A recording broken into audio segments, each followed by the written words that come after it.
नमस्कार, आप देख रहे हैं दूरदर्शन हिमाचल। खेल जगत कार्यक्रम में आप सभी का स्वागत है और आज हम आपकी मुलाकात करवा रहे हैं एक पर्वतारोही से। आप जानते हैं कि हिमाचल तो जाना ही जाता पहाड़ों के लिए है और पहाड़ी क्षेत्र से अगर कोई चेहरा आपको नज़र आता है कि वो एक अंतर्राष्ट्रीय स्तर पर पर्वतारोही है तो एक हिमाचल के लिए बहुत बड़ी बात हो जाती है। और पर्वतारोहण अपने आप में एक रोमांचक खेल है और कैसे ये सफ़र इनका रहा इस फील्ड में ये हम जानेंगे। तो अमित कुमार नेगी जी हमारे साथ स्टूडियो में है। आपका बहुत बहुत स्वागत हमारे कार्यक्रम में और किन्नौर से बिलोंग करते हैं। तो अमित जी, सबसे पहले तो आप ही के बारे में जानना चाहते हैं कि आप किन्नौर से बिलोंग करते हैं, कैसा क्षेत्र है आपका, क्योंकि किन्नौर हम मानते हैं कि हाइट बहुत रहती है वहाँ पे, तो उसके बारे में थोड़ा सा बताएं। बेसिकली मैं अमित कुमार नेगी, मैं हिमाचल प्रदेश के डिस्ट्रिक्ट किन्नौर के छोटे से गांव बटसेरी सांगला वैली का निवासी हूँ। तो आप अगर एरिया वाइज देखे जाए तो बहुत सारे छोटे माउंटेन्स हैं वहाँ पर 6000 के, और बहुत टेक्निकल और बर्फबारी क्षेत्र से, मैं जनजातीय क्षेत्र से आता हूँ और बहुत कठिन सामना करना पड़ता है। आपको पता है कि उस एरिया में ठंड बहुत होती है, पहाड़ी एरिया में।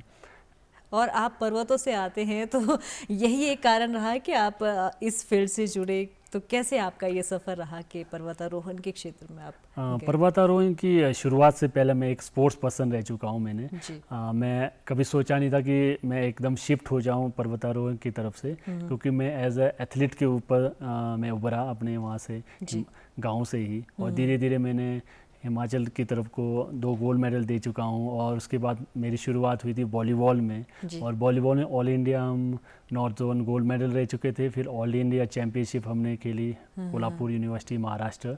और वहीं से मेरी थोड़ी सी कहते हैं कि जब आप आगे आगे बढ़ते जाते हैं तो रास्ते खुल जाते हैं। जी बिल्कुल, ये तो आपने सही कहा कि अगर आप एक ठान लो मन में कि हमने ये करना है तो बिल्कुल वो मंजिल आपको मिल ही जाती है। लेकिन चलिए, शुरुआत आपके एथलीट से ही करते हैं, क्योंकि आपने कहा कि पहले आप अच्छे एथलीट थे।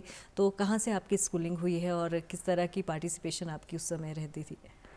मेरी स्कूलिंग मेरे गांव से ही हुई, छोटे से गांव बटसेरी, और वहाँ से मैं 10th तक मैंने अपने गांव में स्टडी की थी। और हर सुबह मैं रनिंग करने जाता था वहाँ से 2-3 किलोमीटर, और वहाँ से नियर बाई 2 और विलेजेस भी आते थे, रक्षमय चितकुल जो इंडिया का लास्ट विलेज भी कहते हैं। तो मैं वहाँ तक रनिंग करता था अब अपने एरिया वाइज, क्योंकि वो एक ऐसा प्लेटफॉर्म था मेरे लिए जो हाई एल्टीट्यूड में जितने भी स्पोर्ट्समैन के लिए बहुत ज़रूरी होती थी। एंड धीरे धीरे उसके बाद +2 में सांगला वैली से की, और वहाँ पर भी मैं एज अ रोज़ पैदल जाता था, क्योंकि मेरे समय में इतने जो बसेस सुबह सुबह जल्दी निकल जाती थी आज, और शाम की बसें काफ़ी लेट आती थी।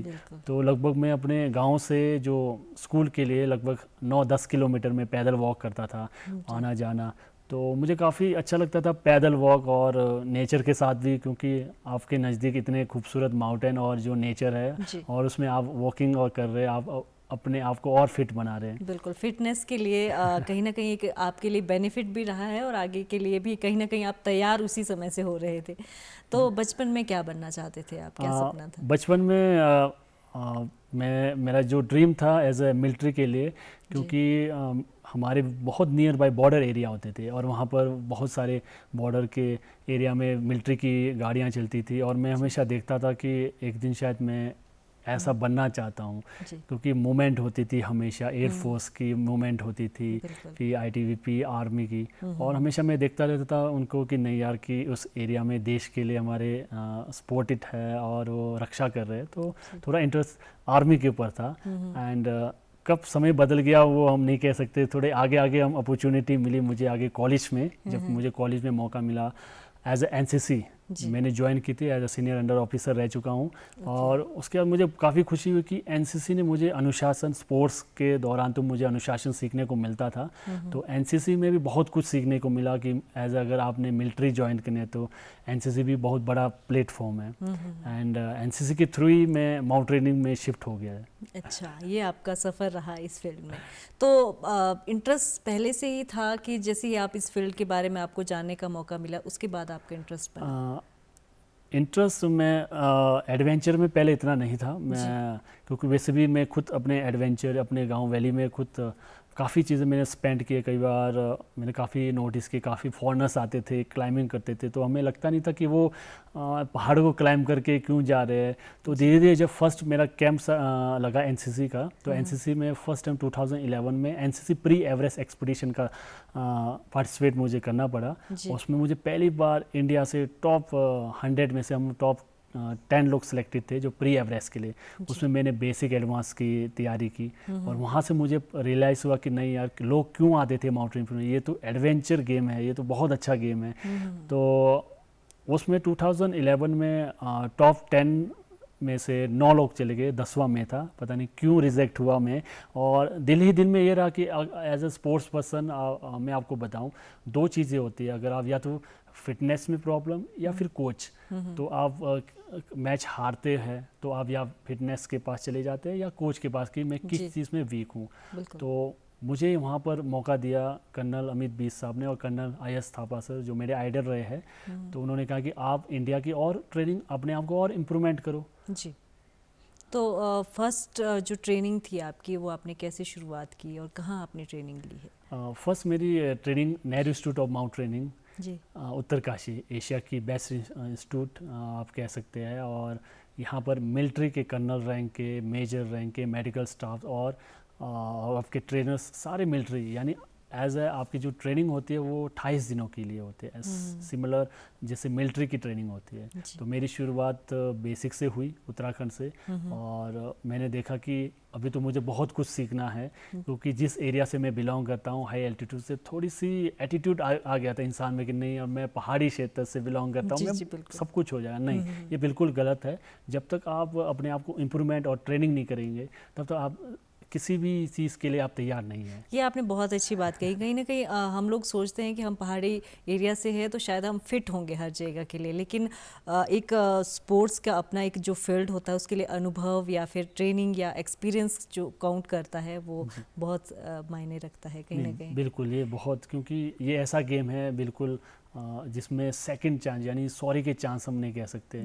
आप छोटी सी मिस्टेक, आप लाइफ टाइम के लिए आप जिंदा नहीं बच सकते, ये रियलिटी है। तो जैसे आपने ट्रेनिंग के लिए कहा, आप पहले मिलिट्री में जाना चाहते थे, कहीं ना कहीं अभी भी आप देश का नाम रोशन कर चुके हैं और कर रहे हैं और साथ साथ करते रहेंगे, क्योंकि गोल्ड मेडल आपको मिल चुका है। तो फैमिली का कितना सपोर्ट रहा? क्योंकि जब हम डिफरेंट कुछ करना चाहते हैं तो कहीं ना कहीं फैमिली को भी टेंशन हो जाती है कि नहीं, इसमें क्या मिलेगा, क्या होगा, क्या करेंगे, तो उसके बारे में। नहीं, फैमिली मेरी बहुत सपोर्टिव थी, क्योंकि मैं बहुत खुश हूँ कि आज जिस अचीवमेंट को मैंने पाया वो सारी फैमिली के स्पोर्ट्स से, और जितने मेरे दोस्त हैं उनके स्पोर्ट्स से मैं बहुत आगे। और ट्रेनिंग स्पेशल मैं उनको देना चाहता हूँ, उनको भी, जिन्होंने मुझे ट्रेनिंग दिया, इस लायक बनाया कि फ़िटनेस को लेते हुए। और घर वालों को तो थोड़ा सा, अब आपको पता है कि एक मॉम थोड़े से नर्वस हो जाते थे, क्योंकि उन्होंने अपने लाइफ में बहुत सारे एवलांचेस देखे हैं। क्योंकि हमारे वहाँ जब स्नोफॉल ख़त्म होने के बाद जब गर्मी पड़ती है तो एवलांचेस और पत्थर गिरते तो थोड़े डर जाते थे। तो फिर भी हिम्मत होती थी अंदर से, ठीक है आप अपना ध्यान रखो। घर में मेरे फादर और मदर है, और उसके बाद मेरे बड़े भाई है, वो बैंक में है, उन्होंने काफ़ी सपोर्ट, और मेरे सिस्टर है वो एम्स में है, तो वो भी काफ़ी मुझे सपोर्ट करते हैं बैकअप के लिए कभी भी। क्योंकि जब भी मैं एज ए इंटरनेशनल या कहीं भी माउंटेन के लिए क्लाइंब करने जाता हूँ, तो सबसे पहले मुझे चेकअप तो सबसे पहले सिस्टर के द्वारा होते हैं, और अलग से घर की तरफ से मोटिवेशन मुझे मिलता ही रहता है। और चेकअप सिस्टर से, और चेक इधर भाई से आ जाता होगा। एक फैमिली सपोर्ट जैसा आपने कहा। नहीं बिल्कुल, क्योंकि एक तो इस फील्ड में मैं आपको बताऊं, ये जो एडवेंचर गेम है वो बहुत महंगा है। बिल्कुल बिल्कुल, तभी मैं इसको एफर्ट करना बहुत मुश्किल है। बहुत अगर स्पोर्टिव फैमिली होती है तभी आप इस फील्ड में जा सकते हैं, क्योंकि ये आपसे ज़रूर जानना चाहते हैं हम कि अगर कोई इस फील्ड में जाना चाहता है तो वो किस तरह की तैयारियां करे। लेकिन इससे पहले आपसे ये जानना चाहते हैं कि जब आप पर्वतारोही के रूप में पहली जो स्टार्ट थे आपकी, पहली जो चढ़ाई थी, उसके बारे में बताएं, कब की थी, कैसा एक्सपीरियंस रहा था? मैंने सबसे शुरुआत की 2011 में। उस टाइम मेरी उम्र ऑलमोस्ट शायद 14-15 साल का था। उस टाइम पहली बार मैंने हिमाचल के मनाली में दियो तिब्बा एक्सपीडिशन की थी, ऑलमोस्ट 20,000 फीट हाइट। तो मेरा पहला एक्सपीरियंस था। उसके बाद DKD 2, एंड उसके बाद धीरे धीरे एक्सपीरियंस और बढ़ता गया आगे। मुझे 7,000 metre mountain, almost 23,000 feet mountain climb करने का मौका मिला, जो वर्ल्ड की सबसे डेडलिस्ट माउंटेन में भी शुमार है इंडिया में, गढ़वाल हिमालय में, माउंट त्रिशूल्स। जी। तो काफ़ी चीज़ें मुझे सीखने को मिला और साथ ही साथ मेरी ट्रेनिंग भी आगे बढ़ती गई, जिसमें मैंने इंडिया के 5 बेस्ट इंस्टीट्यूटों से मैंने ट्रेनिंग ली। Nehru institute of mount training Uttarkashi, जी। Jawahar institute of mount training Pahalgam JNK, जहाँ पर high altitude welfare school Indian army की, वहाँ से मैं बेस्ट टेक्निकल अवार्ड मुझे पहली बार नवाजा गया। जी। And national institute of mountain allied sport Dirang, west Kameng, Arunachal Pradesh, वहाँ पर भी बेस्ट स्टूडेंट का मुझे अवार्ड दिया गया। एंड उसके बाद HMI, तो बहुत सारे ऐसे इंस्टीट्यूट है जहाँ से मैं पास आउट हुआ और सीखते गया अपने आप को और इम्प्रूवमेंट करते गया, क्योंकि जिस माउंटेन के लिए मैं तैयारी कर रहा था वो तो काफ़ी दूर था, लेकिन उससे पहले तैयारी यानी बहुत ज़रूरी थी मेरी लाइफ की। यानी जैसा आपसे जानने को मौका मिला तो आपने ये बताया कि आप फर्स्ट इंडियन हो जिसने ये 5 जगह से ट्रेनिंग पूरी की है। जी, अभी तक क्योंकि अभी तक basic, advance, MOI search and rescue और अल्पाइन विंटर ट्रेनिंग और लाइजन ऑफिसर, तो बहुत कम होते हैं लोग बेसिक एडवांस करने के बाद क्लाइंबिंग स्टार्ट करते हैं या अपना एडवेंचर गेम स्टार्ट कर लेते हैं। तो धीरे धीरे अभी काफ़ी लोग इस फील्ड में आ रहे हैं, क्योंकि ये एक आपका एडवेंचर गेम भी है, एडवेंचर से आप अपना इनकम भी कमा रहे हैं लोग, क्योंकि हिमाचल ऑलरेडी टूरिज्म में काफ़ी आगे है। तो लोग इस फील्ड में भी बहुत इच्छा अनुसार, मतलब बहुत लोग इंटरेस्ट ले रहे हैं इसमें। जी। तो इस फिल्म में जब आपको गोल्ड मेडल से नवाजा गया, उसके बारे में बताएं, वो कैसा एक्सपीरियंस था और कब की ये बात है? ये ऑलमोस्ट 2015-16 की बात है और 17 first time participate, international participate भी थे, काफ़ी अच्छे मैराथन धावक भी आए थे। जी। तो उस समय कोई भी, मतलब इंडिया के काफ़ी लोग पार्टिसिपेट थे, वो टॉप 10 में ही चले जाते थे और हाईएस्ट टॉप 7। तो मैंने सोचा कि नहीं, एक बार मैं भी ट्राई करता हूँ, अच्छी तरह से अपने आप को इम्प्रूव करता हूँ। तो एक रिकॉर्ड था मेरा जो अपने हाई एल्टीट्यूड मैराथन में 5 किलोमीटर का 31 मिनट्स के। जी जी जी। एंड उसके बाद और एक जो 42 हाई मैराथन, वो ऑलमोस्ट मेरे 4 घंटे 20 मिनट्स के। जी। तो उसमें से काफ़ी कंट्रीज़ के थे, उनको मैंने ऑलमोस्ट 30 मिनट्स मैंने उनको पीछे छोड़ा। और जब मुझे बाद में पता चला कि आप इस साल के कंटिन्यू रिकॉर्ड ब्रेकर हो, और मुझे जब पता चला कि you are the first gold medallist, और काफ़ी अच्छा लगा कि कभी सोचा नहीं था कि उस टाइम फिटनेस भी अच्छी थी और स्पोर्ट्स में भी थे ऑलरेडी जुड़े हुए हम। जी। और एक बहुत कम उम्र में मतलब इतना अचीवमेंट मिलना, ये भी एक बहुत बड़ी बात होती है। तो आगे आने वाले समय का अगर हम इस साल का ही लें तो क्या क्या टारगेट आपके हैं, क्योंकि अभी तो बहुत लंबा सफ़र है और अभी आपने बहुत सारे सफ़र और तय करने हैं। जी, अभी मैं आपको बताऊं कि 2021 I already conquered Mount Everest, जो 31 मई 2021 को मैंने एवरेस्ट, 2022 इंटरनेशनल मिलिट्री के साथ मैंने कंचनजुंगा की है, और इस साल लेटेस्ट, जो इस साल का पहला भारतीय जो इस सीज़न का 2023 का अन्नपूर्णा, जो वर्ल्ड की सबसे डेडलिस्ट माउंटेन कहा जाता है, जिसमें मैंने अपने काफ़ी दोस्तों को भी खोए, बहुत फेमस माउंटेनर्स थे। और क्योंकि जब भी माउंटेनियरिंग फील्ड में आप जाते हैं तो हम ये नहीं कह सकते कि हम शायद बच के आए, तो कोई ना कोई कुछ ना कुछ हादसा हो ही जाता है, क्योंकि बिल्कुल जी। तो पहले हम ये जानना चाहते हैं कि अगर हमारे जो यूथ है, क्योंकि हमें ये लगता है कि हॉबीज़ सभी की रहती है, तो वो क्या कमियां रहती है या फिर क्या ऐसे कारण रहते हैं कि हिमाचल से बहुत कम लोग ऐसे देखने को मिलते हैं, और आपने तो इतनी कम उम्र में अचीव कर लिया है, तो आपको क्या और चेहरे भी नज़र आते हैं यहाँ पर? मैं आपको बताऊं मैम कि इसमें बहुत सारे माउंटेनर्स हैं हमारे यहाँ। मिलिट्री के तो बहुत सारे अपॉर्चुनिटी मिल जाती है मिलिट्रीज को, तो एज अ सिविलियन और एज ए जो इस फील्ड में आ रहा है, सबसे पहले तो हमारे पड़ोसी राज्य में भी बहुत सारे पॉलिसियाँ बन चुकी है माउंटेनियरिंग फील्ड से, और ऑलमोस्ट काफ़ी स्टेटों में पॉलिसियाँ बन चुकी है, और हिमाचल में अभी तक पॉलिसियाँ नहीं बन चुकी है, क्योंकि एक कारण ये है कि जब तक किसी फील्ड का पॉलिसी ना हो तो उसे लोग कब तक आगे कर पाएंगे। बिल्कुल, और एक्सपेंसिव भी बहुत है ये, एक्सपेंसिव भी और बहुत महंगा गेम भी है। और पहली चीज़ तो इसमें यह है कि आप एक कंट्री को रिप्रेजेंट कर रहे हो, आप हिमाचल को रिप्रेजेंट कर ही रहे हो, कंट्री को रिप्रेजेंट करो। कंट्री को रिप्रेजेंट करना बहुत बड़ी चीज़ है, आप अपने फ्लैग, इंडियन फ्लैग को रिप्रेजेंट कर रहे हो कोई ऐसे माउंटेन में। एंड जितने भी जो यूथ है वो थोड़ी सी इसमें पीछे हो जाते हैं, थोड़ी सी फाइनेंशियल प्रॉब्लम के कारण, क्योंकि फाइनेंशियल प्रॉब्लम भी मेरी भी काफ़ी वीक थी, क्योंकि मेरे खुद के भी जो डैड थे अपने समय में एज ए शेपर्ड के रूप में काम करते थे। धीरे धीरे अब आपको पता है कि ज़माना चेंज हो गया, जी, जी, जी। फार्मिंग आ गई, तो फार्मिंग के कारण धीरे धीरे मौका मिलना स्टार्ट हुआ। और काफ़ी ऐसे लोग हैं बहुत अच्छे हिमाचल में, तो बहुत अच्छे और माउंटेनर यूथ भी है जो आगे करना चाहते हैं। जी, तो वो पैर इसलिए पीछे कर लेते हैं कि उनको पता है कि आगे हम कब तक जाएं, कोई जी। पॉलिसी नहीं है, कोई सपोर्ट नहीं है, बैकअप सपोर्ट नहीं है। बाकी सारे स्टेटों में बहुत सपोर्ट मिलता है। जी।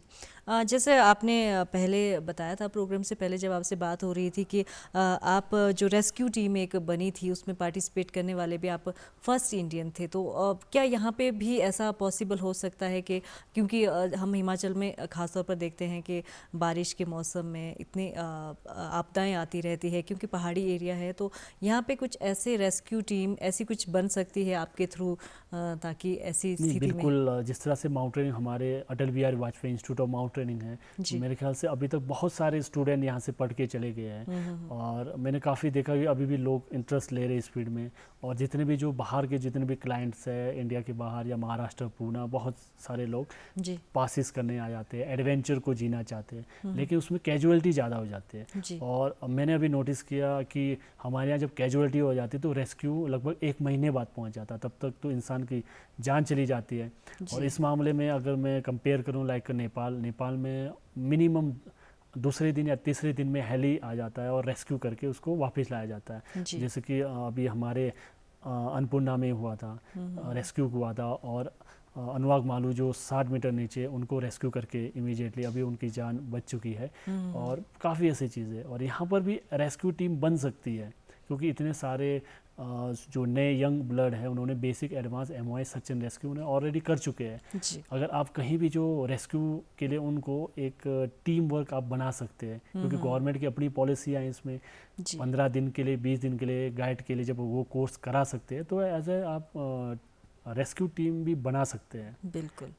और जो यहाँ पे अगर यूथ है तो उनके लिए आप बताएं कि अगर इस फील्ड में वो जाना चाहते हैं, ट्रेनिंग करना चाहते हैं, तो कहाँ कहाँ इंस्टीट्यूट्स है और कैसा उनका जो क्राइटेरिया है उसके बारे में बताएं। जो आने वाली जो जनरेशन है, मैं उनको यही कहना चाहूँगा कि आप आइए, बहुत अच्छा है। क्योंकि मुझे खुशी होती है कि सबसे पहले तो ये एडवेंचर एक ऐसा है जिसमें आप थोड़े से नशे से तो दूर रहते ही हैं बिल्कुल। इसमें, क्योंकि आप बिज़ी हो जाते हो अपने लाइफ से कि एडवेंचर, ट्रैकिंग, क्लाइंबिंग और पैराग्लाइडिंग। और जितने भी जो अगर शौकीन रखते हैं, क्योंकि जितने भी यूथ हैं उनके ड्रीम ये रहता है कि मैं दुनिया के सबसे हाईएस्ट माउंटेन या माउंट एवरेस्ट क्लाइंब करना चाहता हूँ। बिल्कुल। तो आप ज़रूर आप कर सकते हैं, लेकिन उसके लिए आप प्रॉपर ट्रेनिंग कीजिए। उत्तराखंड, मनाली, JNK, बहुत सारे ऐसे इंस्टीट्यूट हैं। आप हो सके तो ऑलमोस्ट 13-14 साल या 15 साल के बाद आप कभी भी इस इंस्टीट्यूट में आप जा सकते हैं, ट्रेनिंग कर सकते हैं। धीरे धीरे आपको अपने एक्सपीरियंस, अपने बारे में आपको पता चलेगा कि मैं शायद जा सकता हूँ, नहीं जा सकता हूँ, क्योंकि एक्सपीडिशन बहुत इंपॉर्टेंट है बिल्कुल आज की जनरेशन को। जी। और जैसे आपने अभी कैजुअलिटी की बात की, तो जब आप ट्रैकिंग पे जाते हैं तो किस तरह की जो आवश्यक जो सामग्री है वो कितनी ज़रूरी होती है और किन किन बातों का ध्यान रखना बहुत ज़्यादा ज़रूरी होता है? नहीं, एडवेंचर में कैजुअलिटी तो चांसेस बहुत होते हैं। इसमें हम कोशिश करते हैं कि जितना मर्जी, जैसे रैको डिवाइस है और वो यूज़ करते हैं, क्योंकि जितने भी मैंने ट्रैकर्स जो कैजुअलिटी हो रहे हैं उनका मैंने नोटिस किया, वो लोग कई बार ट्रैक नहीं कर पाते हैं। जी। जी, तो आजकल जितने भी जो मैं यही सजेशन दूंगा कि पहले आप ये रैको डिवाइस भी यूज़ होना चाहिए हिमाचल में भी, क्योंकि जिस तरह से लोग क्लाइंबिंग करने जा रहे हैं या कहीं क्रेवास में गिर गए या किसी माउंटेन से गिर गए, जी। तो हम इजीली उनको ट्रैक कर सकते हैं रैको डिवाइस से। और जितने जो कैजुअलिटीज़ हो रहे हैं विदाउट ट्रेनिंग के, क्योंकि आज की जो जनरेशन जितने भी है वही हिसाब, जैसे मैंने आपको पहले बताया कि एक हम पहाड़ी है तो पहाड़ी में थोड़ी एटीट्यूड आ जाती है, तो जी। ये बहुत गलत है। चलो एक लिमिट तक होनी चाहिए जैसा, लेकिन आपको तैयारी, प्रॉपर तैयारी के साथ जाइए, क्योंकि माउंटेन और नेचर एक ऐसा चीज़ है जो कभी बता के नहीं आती है। बिल्कुल।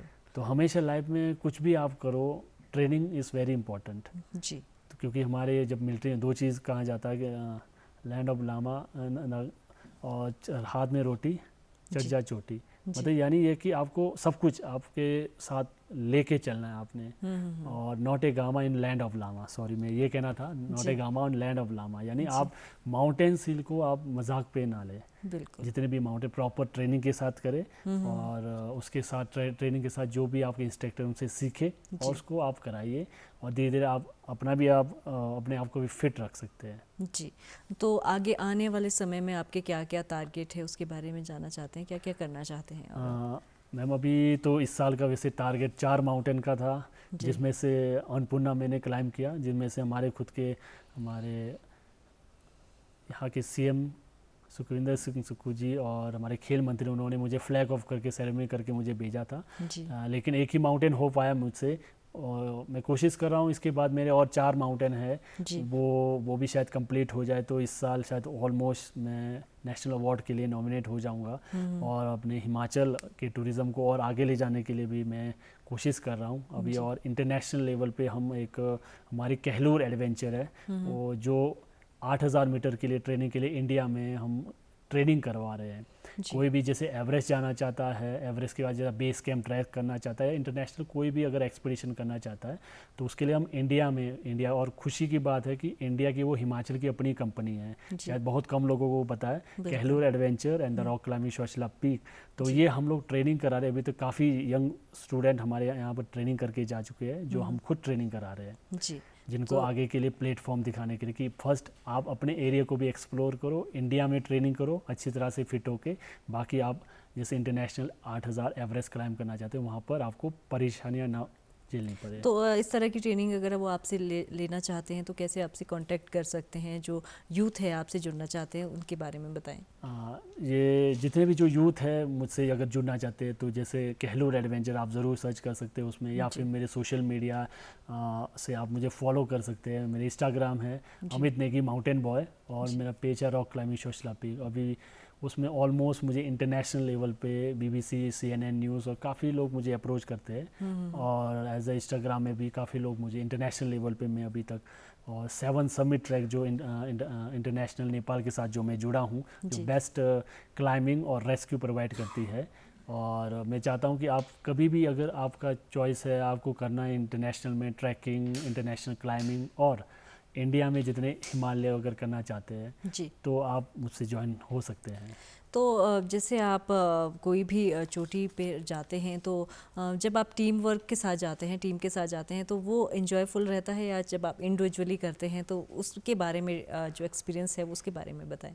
मैम इन्जॉय तो कुछ समय तक होता है, मैं आपको सच्ची बात बताऊं, क्योंकि जब मेरी अभी अन्नपूर्णा की अगर मैं बात करूं, मैंने अपने लाइफ में एवरेस्ट, कंचनजुंगा में ऑलरेडी कर चुका हूँ, वर्ल्ड की हाईएस्ट माउंटेन, और वर्ल्ड की 3rd हाईएस्ट माउंटेन कंचनजुंगा, और अन्नपूर्णा वर्ल्ड की डेडलिस्ट माउंटेन। क्योंकि डेडलिस्ट माउंटेन से मैंने सोचा कि कुछ अलग होगा, तो जब देखा एवलांचेस इतने उसके डिस्ट्रॉय होते हैं। जब हम कैंप 1 जब पहुँचे थे फर्स्ट दिन, मैं खुद शौक था कि इतना बड़ा एवलांच टूट के हमारे पास आया, और शायद हम बचते बचते हम बच गए। हम शायद अगर थोड़े ही शायद 10 मिनट पहले अगर हम मूव कर लेते तो शायद मैं आज यहाँ ज़िंदा नहीं होता। ये this is true.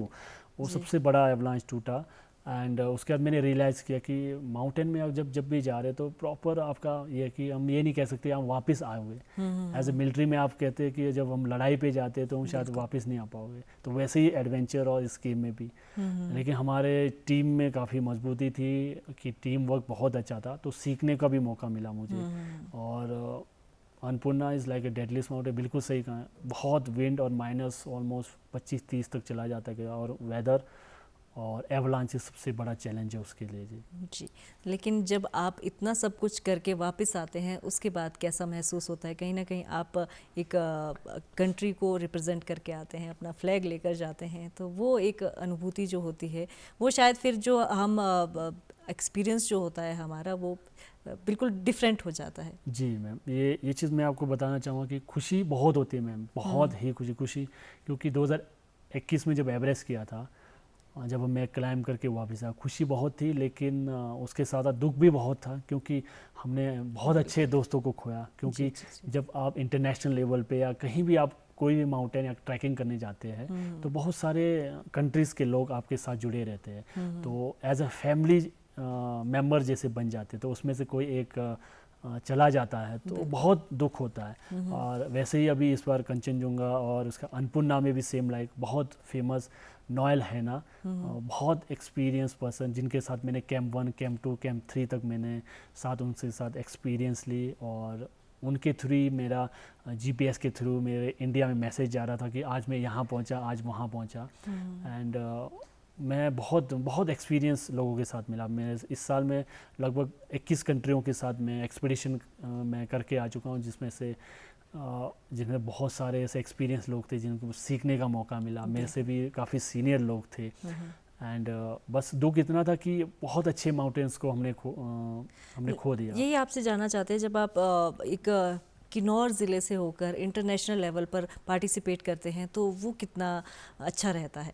Ji ma'am, एक चीज़ मैं आपको, एक ट्राइबल एरिया से आप बिलोंग कर रहे हैं, जनजातीय क्षेत्र से, और इंडिया की लास्ट विलेज कह सकते हैं, इंडिया की एंड ऑफ जिसके बैक साइड आपके तिब्बत स्टार्ट हो जाता है, तो वहाँ से यानी ज़ीरो से आप स्टार्ट करके उस लेवल तक पहुँच रहे हैं।